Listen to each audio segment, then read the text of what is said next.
Di video kita kali ini, kita akan membahas lebih dalam di tahapan 2, yaitu seleksi proses. Di video sebelumnya sudah kita bahas terkait dengan identifikasi permasalahan dan juga uji awal proses itu dilanjutkan atau tidak. Nah, sekarang di step 2, ini kita melakukan pemilihan proses. Jadi ada beberapa tahapan ya yang kita lakukan dalam perancangan proses. Yang pertama ada deskripsi proses, analisis ekonomi, pembuatan IFD, kemudian penentuan alat proses, dan juga optimasi. Nah, dalam melakukan seleksi proses ada beberapa aspek yang harus diperhatikan. Yang pertama adalah aspek teknis, yaitu kita harus bisa menentukan proses yang dibutuhkan terkait dengan bahan baku, kemudian juga reaksi yang dilibatkan dalam mengolah bahan baku, kemudian juga konversi energinya, dan kualitas produk yang dihasilkan. Selain itu, dalam aspek teknis juga diperhatikan terkait dengan kondisi operasi.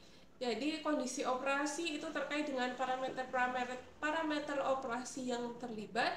Ada nilai R, kemudian T besar atau suhu, dan T kecil atau waktu, atau juga tekanan dan aspek yang lain.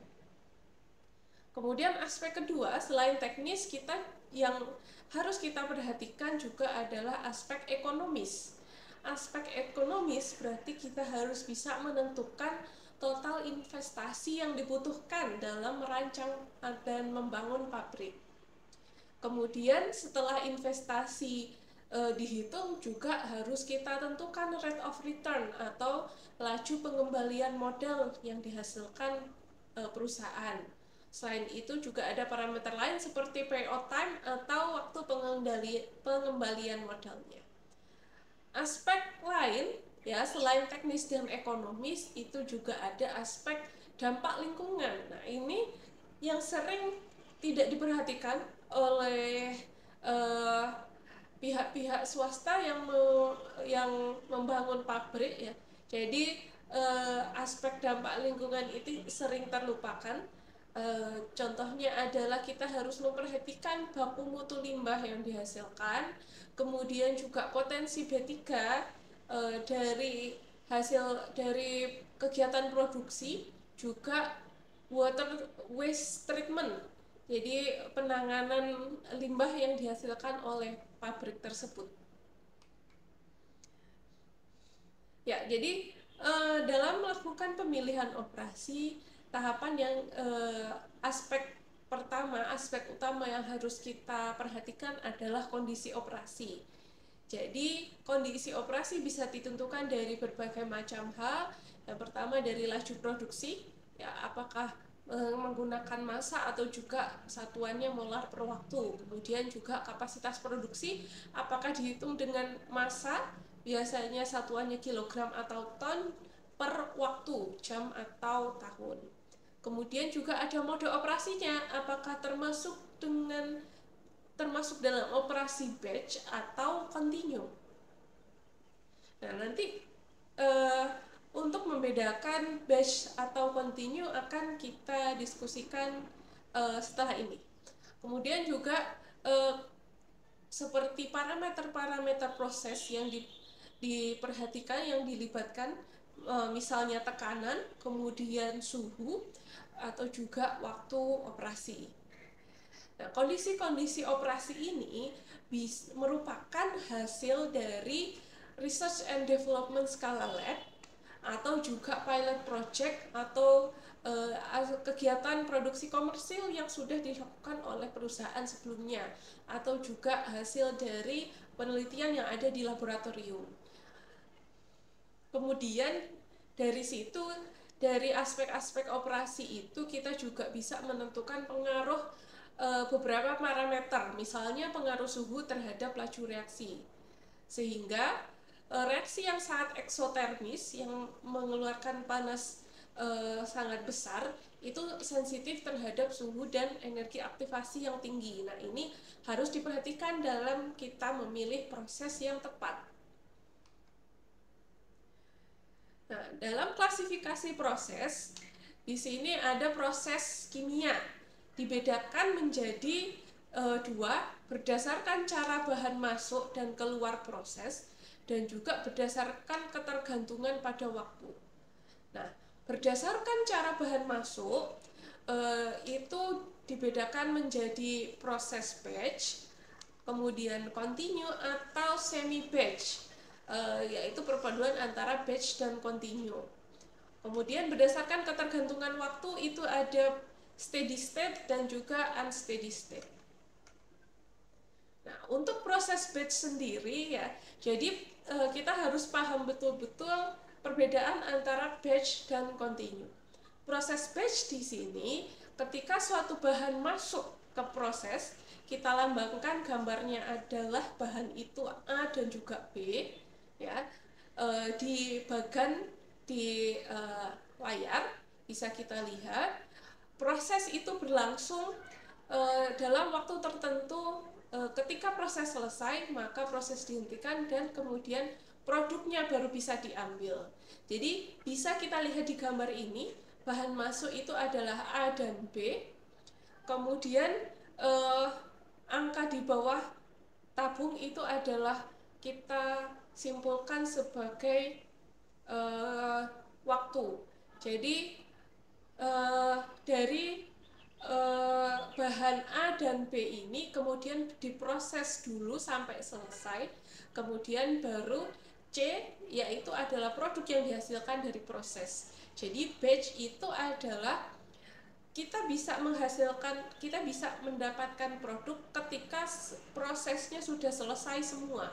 Jadi ketika bahan baku sudah diolah 100% menjadi produk jadi, nah baru produk jadi atau hasilnya ini bisa kita panen atau kita ambil. Kemudian jenis yang lain adalah continue. Continue ini adalah proses di mana bahan masuk secara terus-menerus. Begitu juga prosesnya masih berjalan dan produknya bisa langsung dipanen. Jadi pengambil bahan yang masuk, proses, dan juga produk yang keluar atau hasilnya itu bisa dilakukan bersamaan, sehingga akumulasinya sama dengan 0 pada keadaan steady state. Bisa kita lihat pada gambar yang Anda lihat di layar, ya. Jadi ada 4 proses. Pada 4 proses ini ada bahan yang masuk A dan B dan hasilnya adalah C.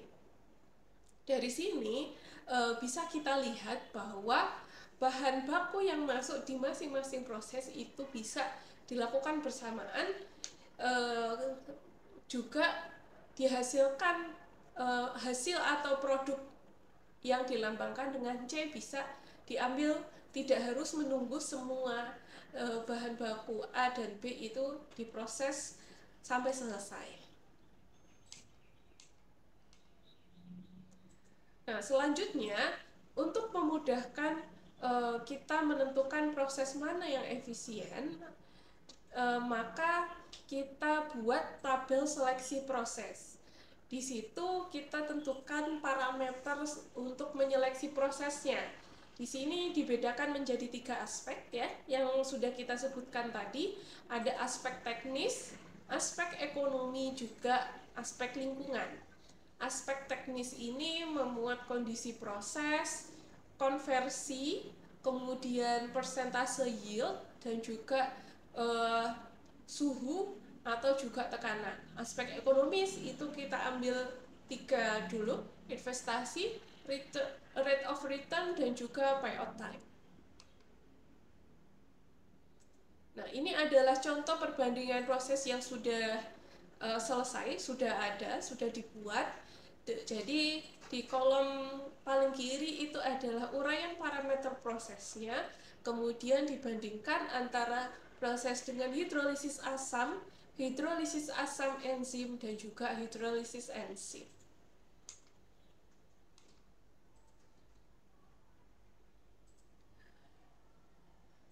Nah, hal yang harus diperhatikan dalam pemilihan proses adalah urutan tahapan yang diperlukan untuk menghasilkan produk. Di sini adalah contoh urutan contoh blok diagram proses asam dari ekstraksi tulang. Ya, jadi tulang direndam dari tulang ikan tuna untuk menghasilkan produk jadi.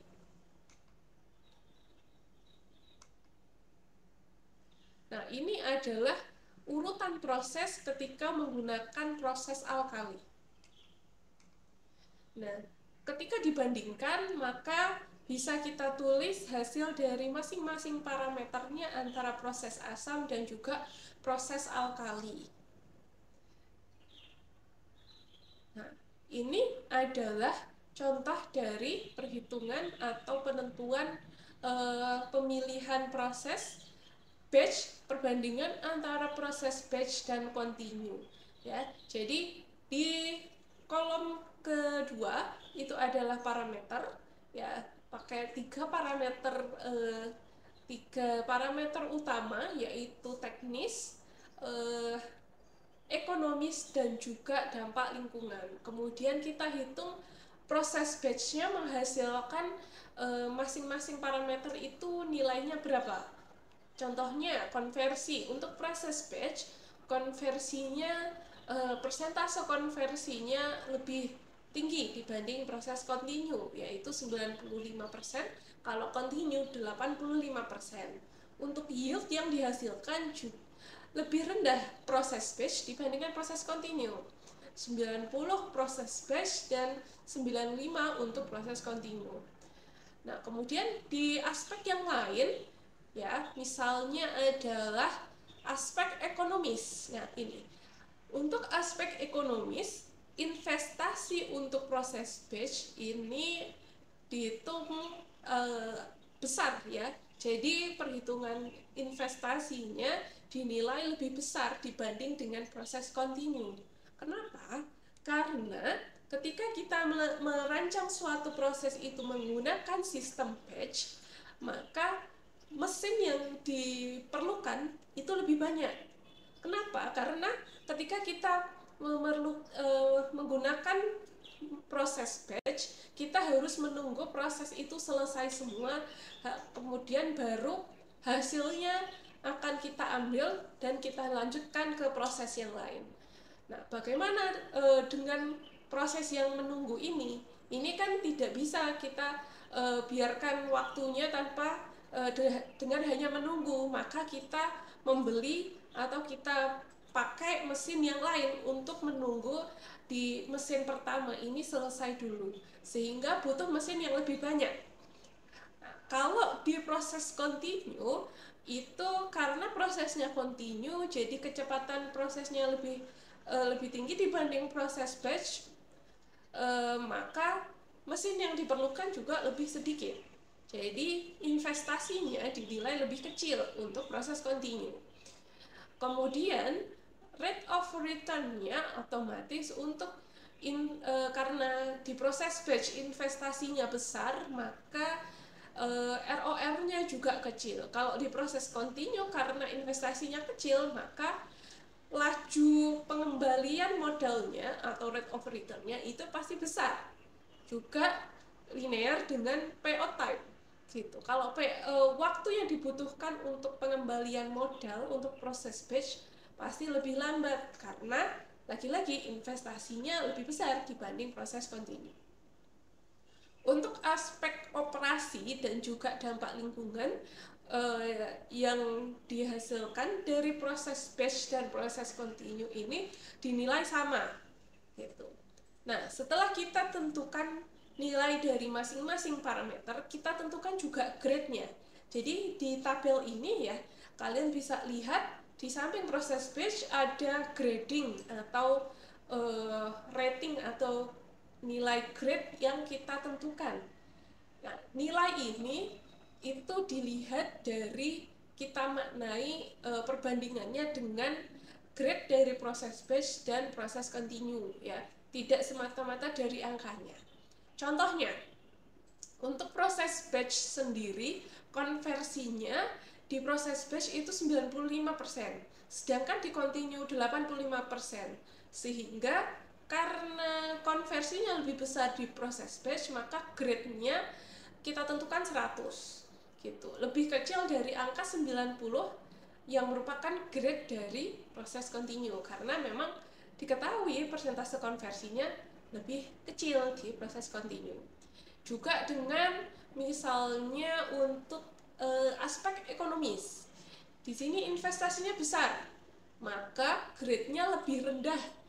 Kita tentukan misalnya 70 dibanding dengan investasi di proses continue, karena investasinya kecil berarti lebih baik, kinerjanya lebih bagus, sehingga grade-nya kita buat lebih tinggi, 80. Seperti itu. Untuk aspek-aspek atau parameter yang nilainya sama antara proses batch dan continue, maka kita tentukan grade-nya juga sama antara batch dan continue.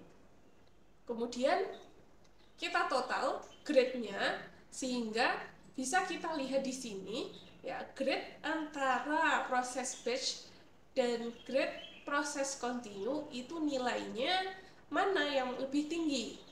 Dari sini bisa kita lihat bahwa nilainya lebih tinggi untuk proses continue, yaitu 740. Sehingga dari hasil grading ini bisa kita tentukan bahwa proses yang lebih efisien itu adalah proses continue, bukan proses batch. Nah, tahapan yang ketiga dalam membuat perancangan proses itu adalah kita menentukan atau membuat uraian proses.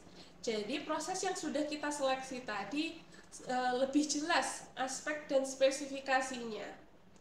Untuk membuat uraian proses ada beberapa aspek ya. Uraian proses itu terdiri dari penyiapan bahan baku, reaksi, kemudian juga ketika ada pemisahan, pemurnian, dan penanganan produk.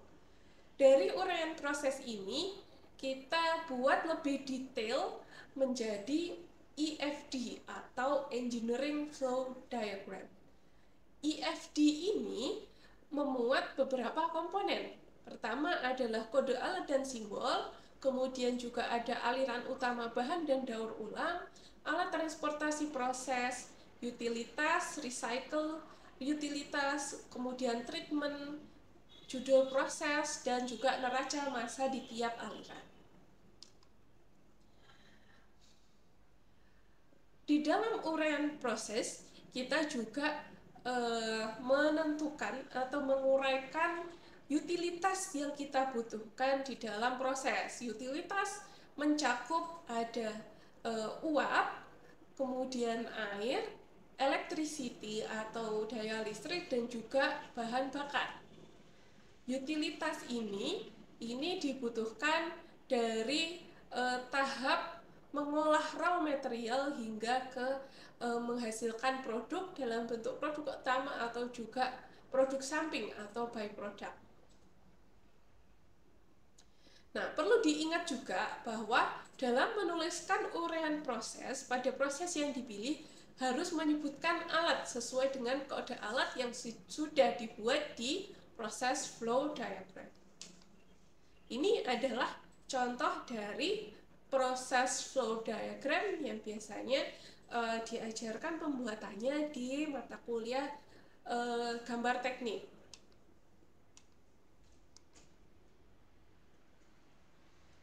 Selain proses flow diagram, ini adalah contoh dari engineering flow diagramnya.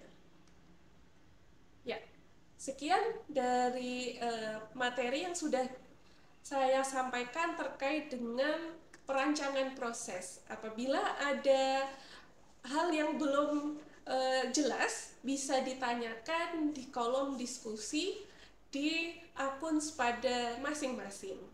Selamat belajar!